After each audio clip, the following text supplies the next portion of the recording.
back. Yours truly, the one and only Paul Pickett, host of the Paul Pickett Podcast, aka Triple P, aka the Common Sense Podcast, your source for music, sports, politics, world events, and much, much more. Today I'm going to react to a video of one of the actors from the movie Eternals having a meltdown, and it backfires because, you know, that's all these cats do in Hollywood is attack fans. But before we get into that, let's give you a word from Dizzle in the group chat.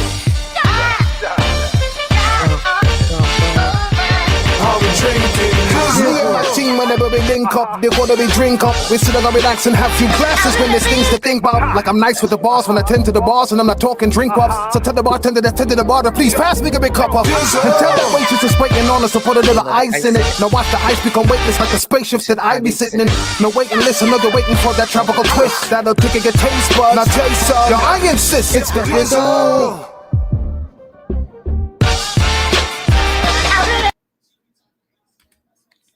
That's right. That's the Dizzle. And I love that beat and I love that song every time I hear it, man. From the great Chip Fool, Fushnikins.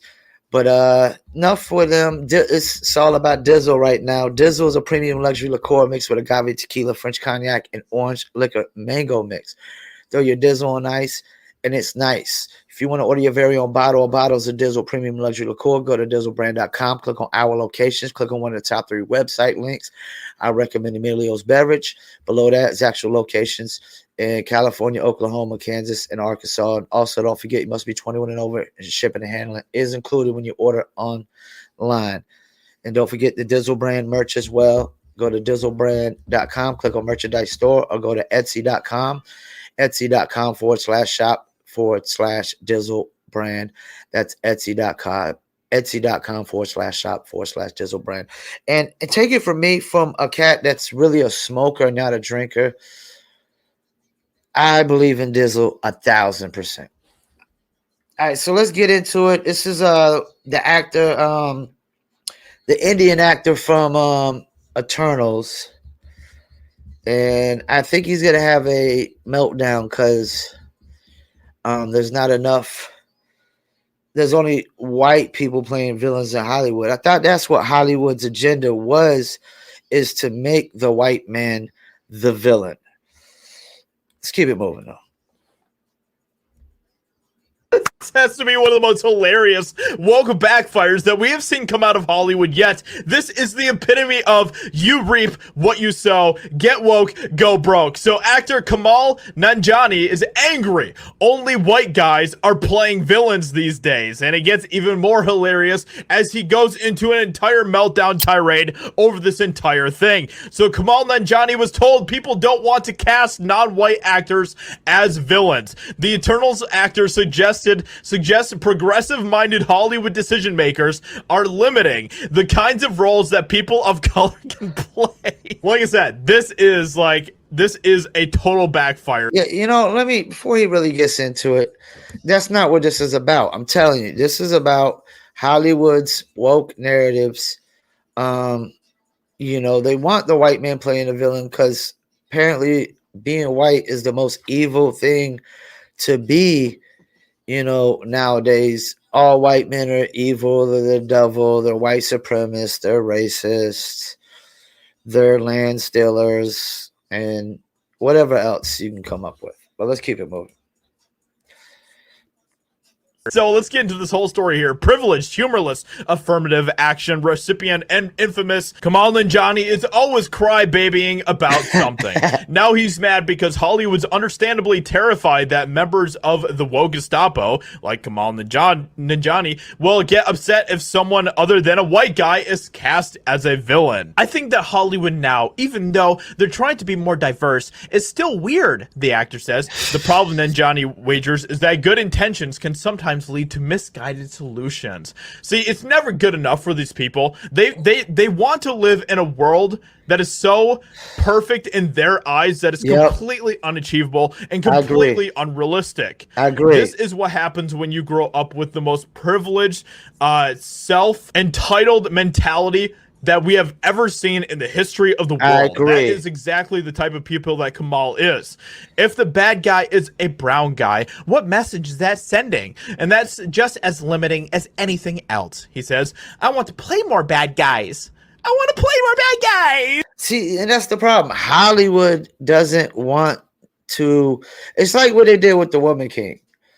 Like they said it's based on true events or true stories. It's based on a true tribe, a realistic tribe, but the events and the stories are not true because they put him out to be the hero in the movie. I think they're the Homie tribe, and the Homie tribe was actual slave traders and captured people and enslaved them, their own people.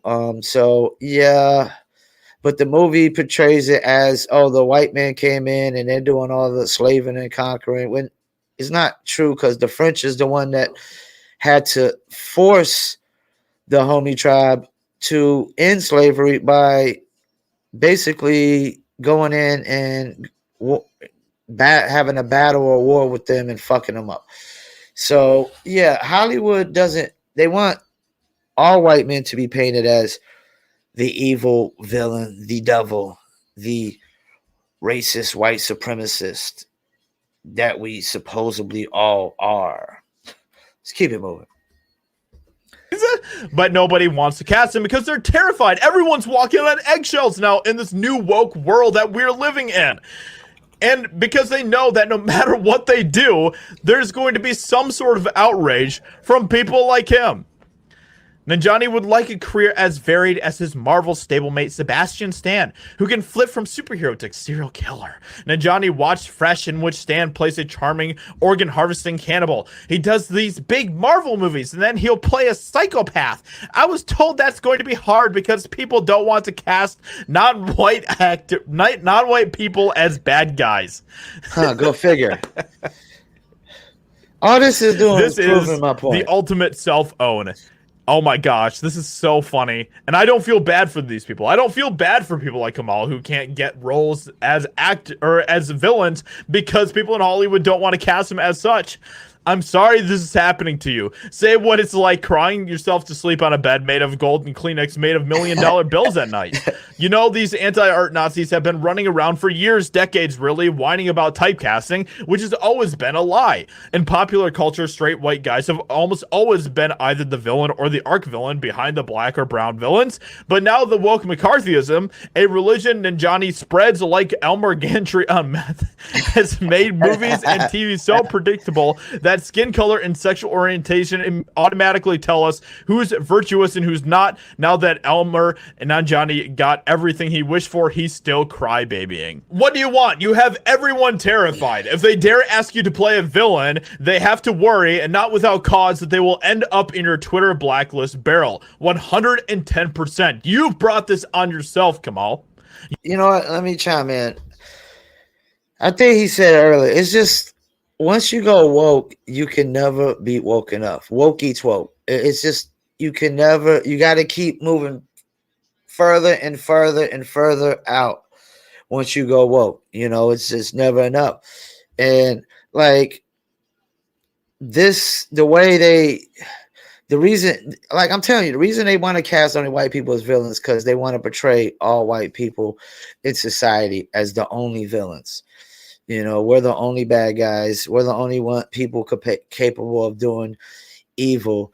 And so it fits their woke narrative. But then once again, once you go woke, none of these people are never woken up. They got to keep pushing the boundaries further and further and further.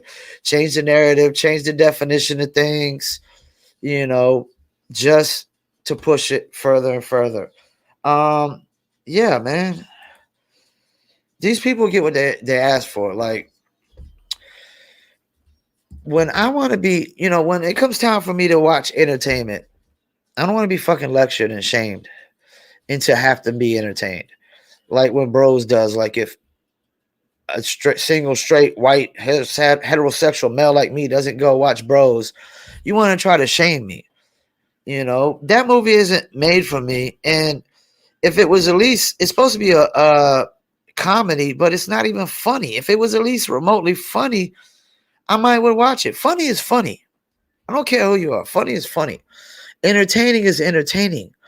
You know, when it meets my interests of what I like for entertainment, which is usually a real good movie, real good TV show, NBA or NFL, or some good music. It doesn't matter what genre, good music, you know. So, but you don't like, I don't see musicians like shaming, like rappers shaming people, and like, you know, just because you like lyrical hip hop, and if you don't go listen to my basic rap music, you know, you're a rapophobe. You're a basic rapperphobe. You know, it's like this shit is just getting so out of hand and so ridiculous. You know, once again, I thank y'all for tuning in. Paul Pickett Podcast.